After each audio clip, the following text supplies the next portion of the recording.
Hello students. DIB के YouTube channel पर एक बार फिर से आप सभी लोगों का स्वागत है। हम यहाँ पर एमपीपीएससी प्रीलिम्स 2025 के लिए करंट अफेयर्स की क्लासेस काफ़ी लंबे समय से चला रहे हैं और करंट अफेयर्स की इस क्लास में हमने जो प्रतियोगिता दर्पण और उसके साथ ही साथ रोजगार निर्माण, ये जो दो ऑथेंटिक सोर्स हैं, इनको आधार बना करके हमने अपनी क्लास प्रारंभ की है।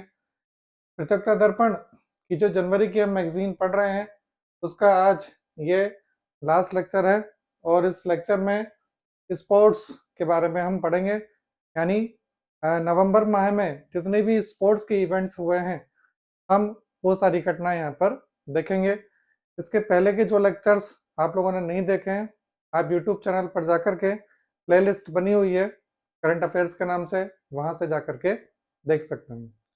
चलिए स्पोर्ट्स का करंट नवंबर माह का प्रारंभ करते हैं जल्दी से। सबसे पहली बात की जाए तो अंडर 19 विश्व मुक्केबाजी प्रतियोगिता। अंडर 19 आप समझ गए होंगे कि 19 वर्ष से कम उम्र के लिए यह विश्व मुक्केबाजी प्रतियोगिता है और इस प्रतियोगिता में भारत ने कुल कितने पदक जीते हैं? 17 पदक जीते हैं। आपसे ये भी प्रश्न पूछा जा सकता है कि अंडर 19 में भारत ने कुल कितने पदक जीते, तो आपको याद रखना है 17। 17 के यदि हम क्लासिफिकेशन कर दें तो 4 गोल्ड है हमारे पास, 8 सिल्वर हैं और 5 ब्रॉन्ज हैं। मेनली जो गोल्ड है वो गोल्ड हमको याद रखना है, तो आप 17-4 याद रख सकते हैं कि टोटल पदक 17 और 4 उसमें से क्या है?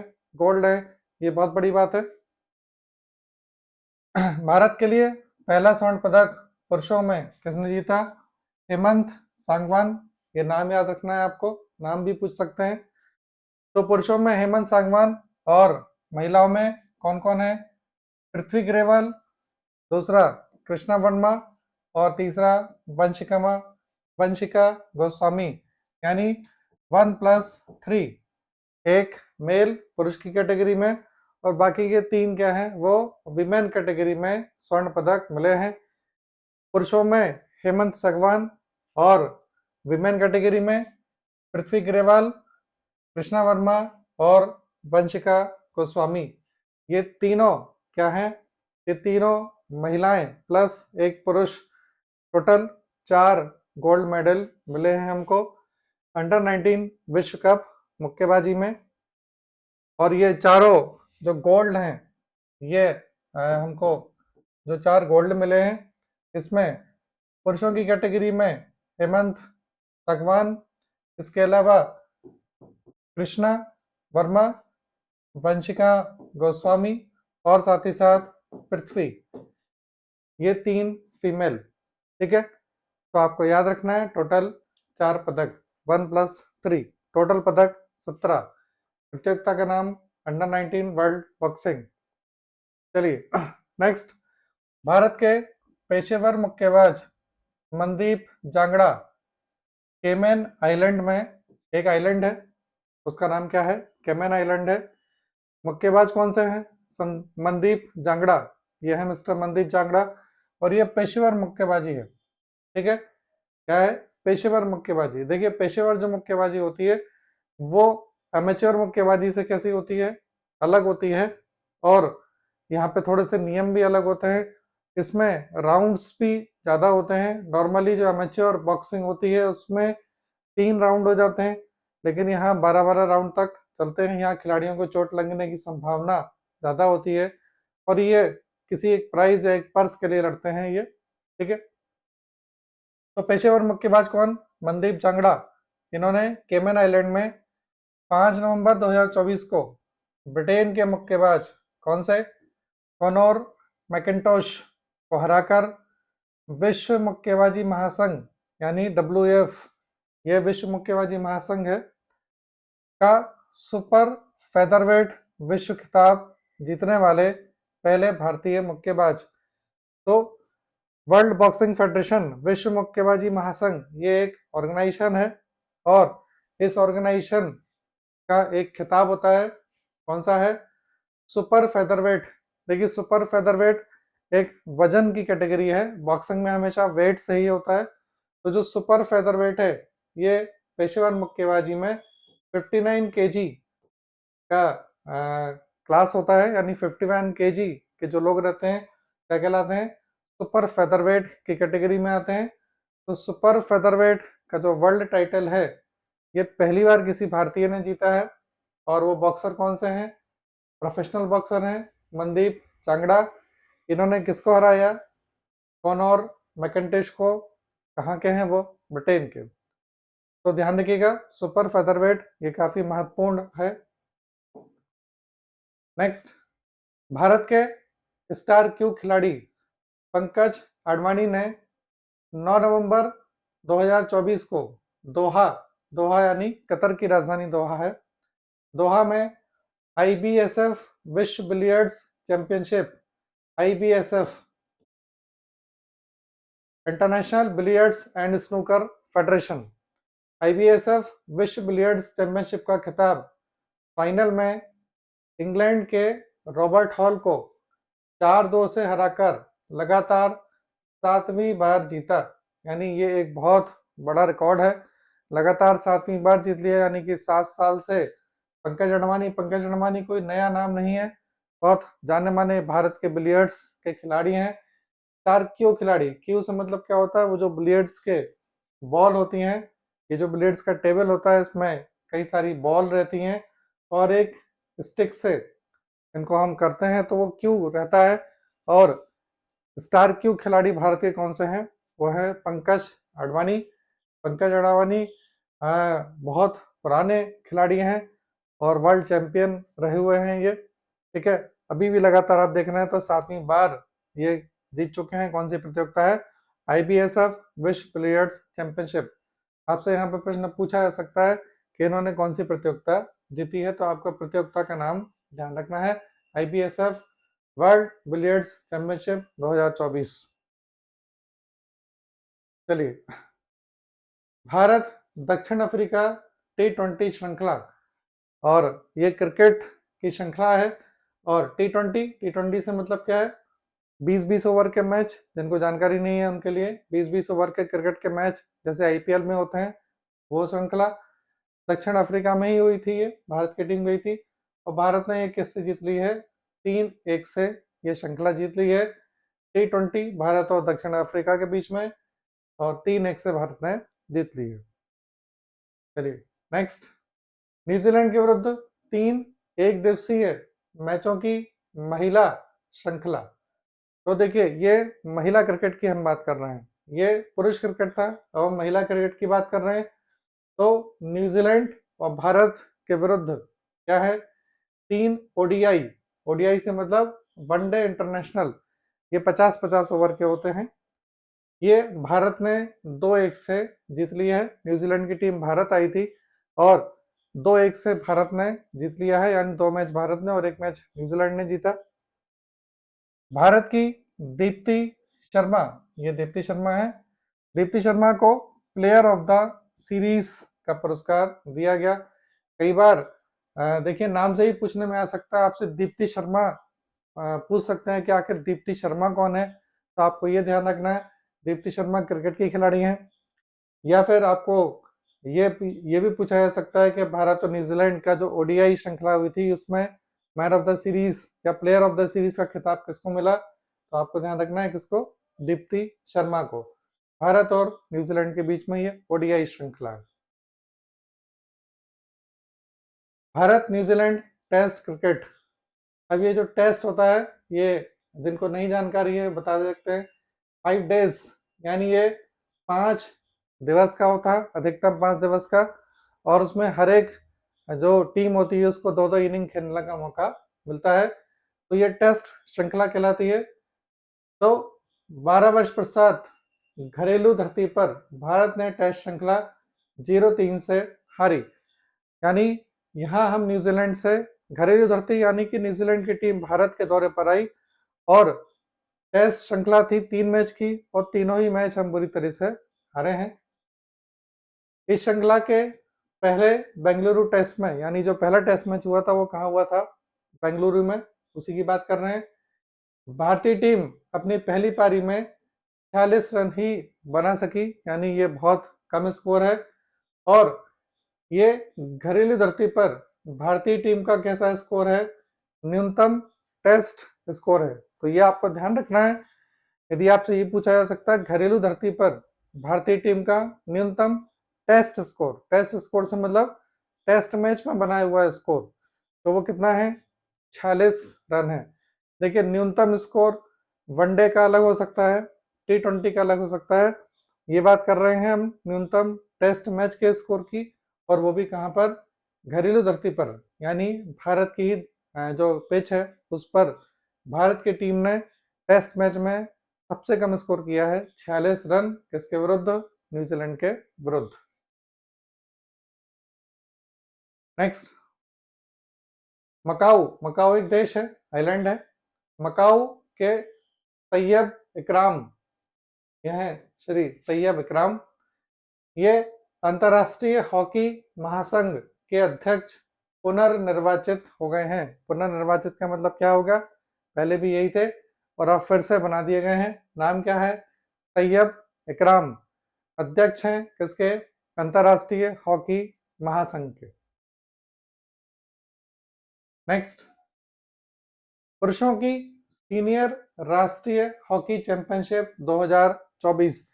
तो राष्ट्रीय स्तर की भी चैंपियनशिप कई बार पूछने में आ जाती हैं, इसलिए फुटबॉल में, हॉकी में, क्रिकेट में राष्ट्रीय स्तर की भी कुछ एक चैंपियनशिप हमें याद रखना है।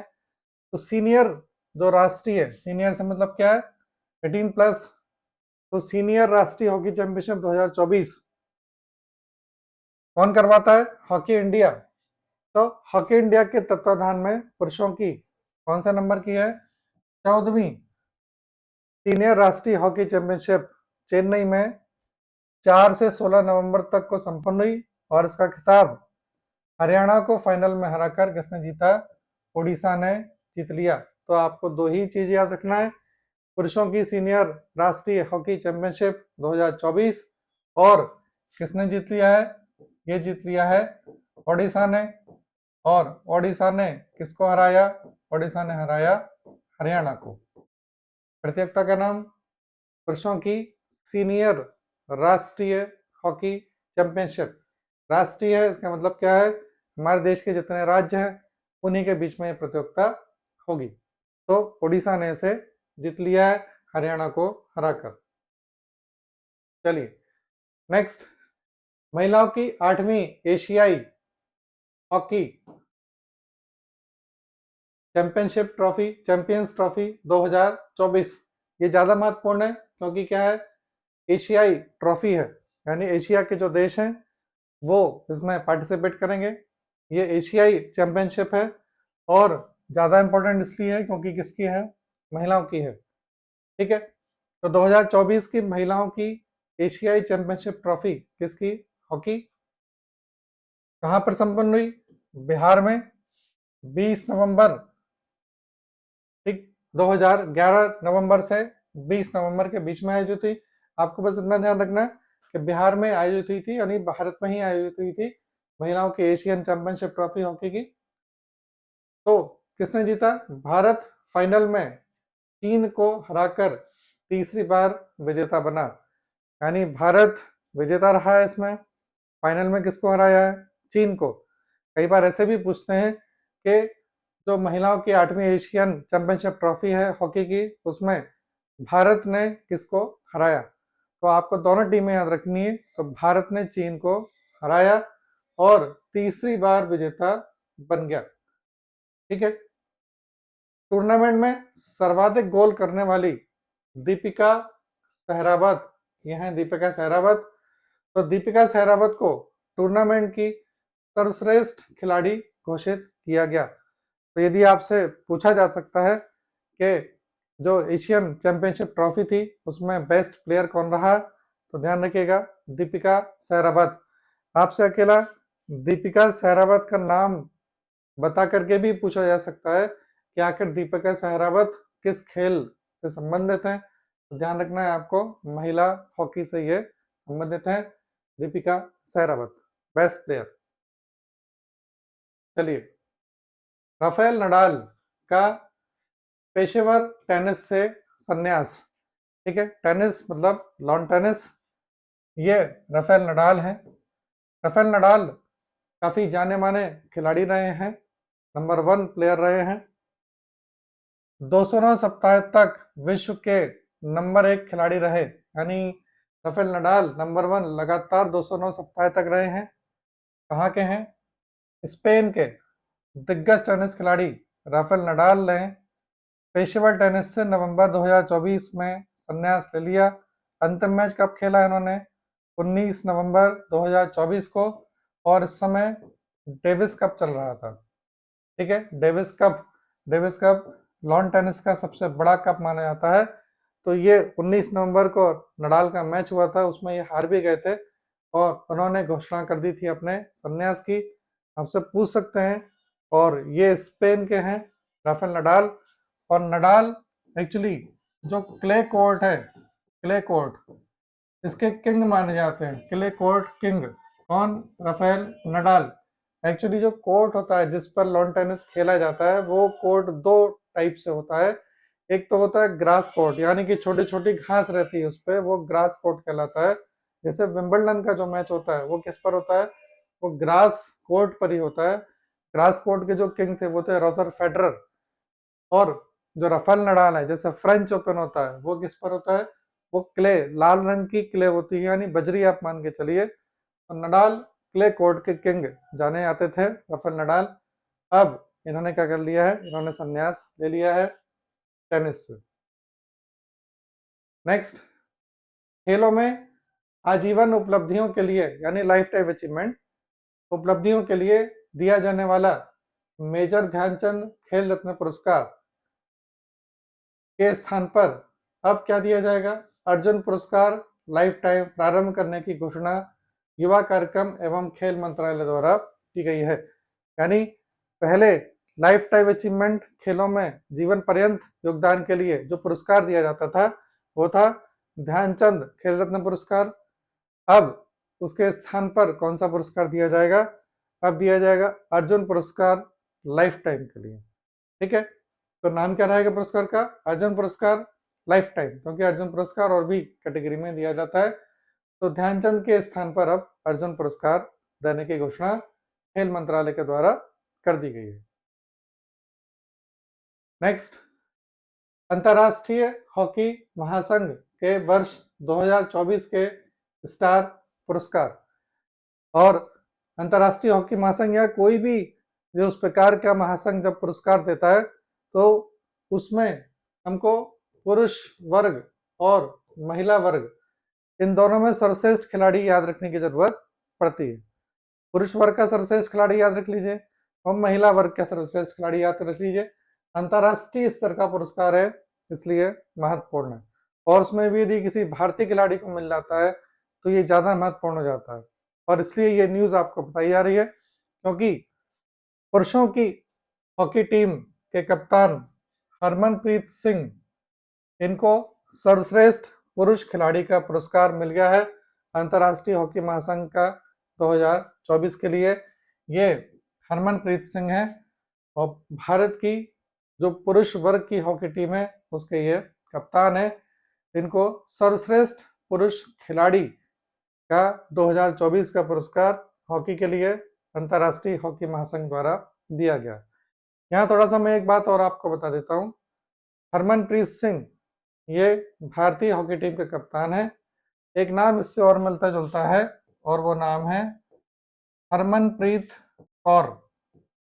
हरमनप्रीत कौर, हरमनप्रीत कौर महिला क्रिकेट खिलाड़ी हैं और ये भारतीय क्रिकेट टीम की कप्तान है। तो यहाँ थोड़ा आपको ध्यान रखना है, यदि आपसे पूछने में आए कि भारतीय महिला क्रिकेट टीम की कप्तान कौन है तो आपको याद रखना है वो हरमनप्रीत कौर हैं। और पुरुषों की हॉकी टीम के कप्तान कौन है? हरमनप्रीत सिंह। दोनों में बस सरनेम का ही डिफरेंस है, ये चीज आपको ध्यान रखनी है। चलिए नेक्स्ट, ये तो था क्या पुरुष कैटेगरी में। अब महिला कैटेगरी की यदि हम बात करें तो वर्ष की सर्वश्रेष्ठ महिला खिलाड़ी कौन है? यिब्बी जेनसन। और ये कहाँ की हैं? नीदरलैंड की। तो ये हैं यिब्बी जेनसन। अंतर्राष्ट्रीय हॉकी महासंघ का सर्वश्रेष्ठ महिला खिलाड़ी वर्ष 2024 के लिए कौन है? यब्बी जेनसेन, और ये कहाँ की रहने वाली हैं? नीदरलैंड की रहने वाली हैं। तो दोनों ही पुरस्कार हो गए, पुरुष कैटेगरी और महिला कैटेगरी। नेक्स्ट, 38वें राष्ट्रीय खेल 28 जनवरी से 14 फरवरी 2025 को उत्तराखंड में आयोजित होंगे। कई बार इस प्रकार के प्रश्न पूछ लिए जाते हैं और आपसे ओलंपिक्स पूछ सकते हैं, एशियन गेम्स पूछ सकते हैं, वर्ल्ड कप फुटबॉल पूछ सकते हैं, वर्ल्ड कप क्रिकेट पूछ सकते हैं कि नेक्स्ट ये कब आयोजित होंगे। और कई बार उसमें सन भी दिया जाता है, क्योंकि कई बार 2-3 स्लॉट बुकिंग हो जाती है, तो पूछ सकते हैं। तो नेक्स्ट वाला आपको हमेशा याद रखना है। 38वें राष्ट्रीय खेल यानी जो नेक्स्ट हैं वो 2025 में आयोजित होंगी, 28 जनवरी से 14 फरवरी तक। और कहाँ आयोजित होंगे? ये उत्तराखंड में ये आयोजित होंगे। तो ये आपकी जनवरी मंथ की मैगजीन थी, जिसमें नवंबर माह की सभी घटनाएं थी। हमने सारी घटनाएं देख ली हैं, राष्ट्रीय, अंतर्राष्ट्रीय। इसके अलावा जो इकोनॉमिक्स का पॉइंट ऑफ व्यू रहता है, आर्थिक घटनाक्रम, वो हमने लास्ट देखा था, लास्ट वाली वीडियो में। और इस वीडियो में हमने स्पोर्ट्स का देख लिया है। तो ये समाप्त हुआ। इसके बाद जो नेक्स्ट लेक्चर रहेगा, जो रोजगार निर्माण समाचार पत्र आया हुआ है इस वीक का, हम उस पर डिस्कशन करेंगे। तो तब तक आप अपनी तैयारी करें, जल्दी मिलते हैं नई वीडियो के साथ। All the best.